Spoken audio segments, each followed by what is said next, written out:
Ryan, a hardworking bus driver in New Haven, never imagined that a single act of kindness would change his life. It all started when he decided to wait a few extra minutes for one of his regular passengers, Mr. John, an elderly man in his 70s. Little did Ryan know, this small decision would lead to a suspension from his job, but also to a surprising and life-changing event. Ryan wasn't just your average bus driver. At 37, he had seen his share of struggles. 2 divorces, still living with his parents, and far from his dream of owning his own transportation company. Despite these challenges, he took pride in his work for the state transportation company, starting every morning at the crack of dawn, ready to meet a variety of people on his daily routes. While some passengers were rude and dismissive, treating him like he didn't matter, Ryan found comfort in the small connections he made with regular riders. One of his favorites was John, a kind man who worked at a local hardware store. John wasn't one to slow down in retirement, and he loved to chat with Ryan, often bringing him a cup of coffee.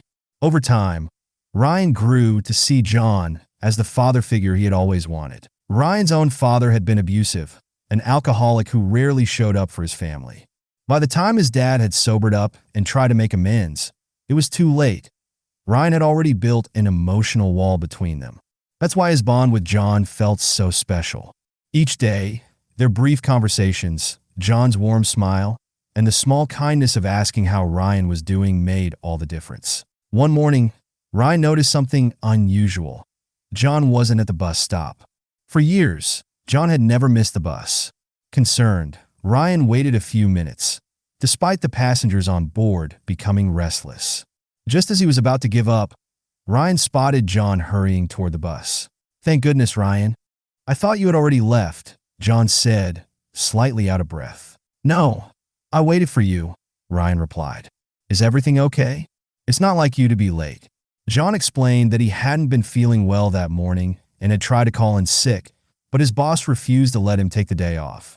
Ryan, concerned for his friend, urged him to rest, but John shrugged it off, mentioning some tightness in his chest, but insisting he would be fine. After dropping off all his passengers, Ryan's boss called him into the office.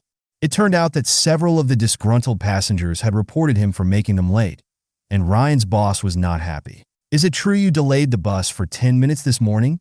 Mr. Phillips, the manager, asked in a gruff voice. "I'm sorry, sir," Ryan responded.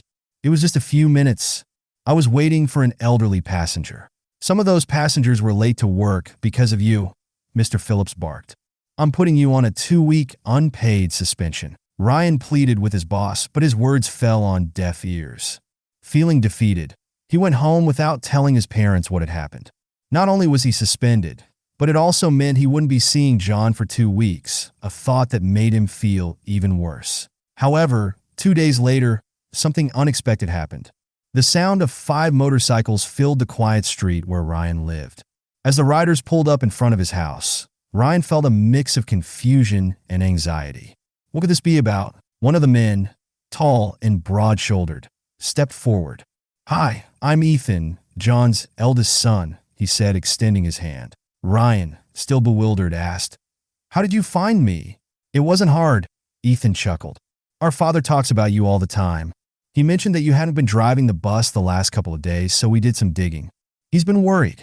Ryan hesitated for a moment before explaining, "I got suspended from work for waiting for your dad. Some passengers complained." Ethan smiled.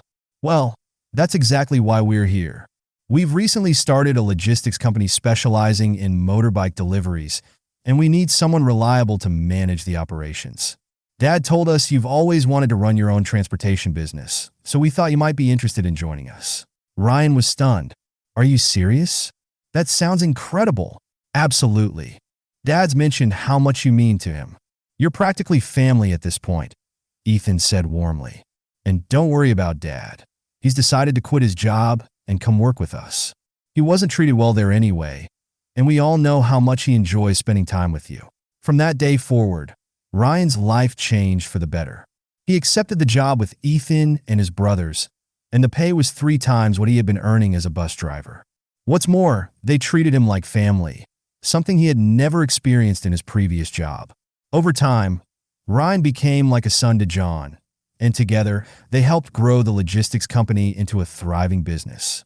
What had seemed like a devastating setback turned out to be the greatest opportunity of Ryan's life.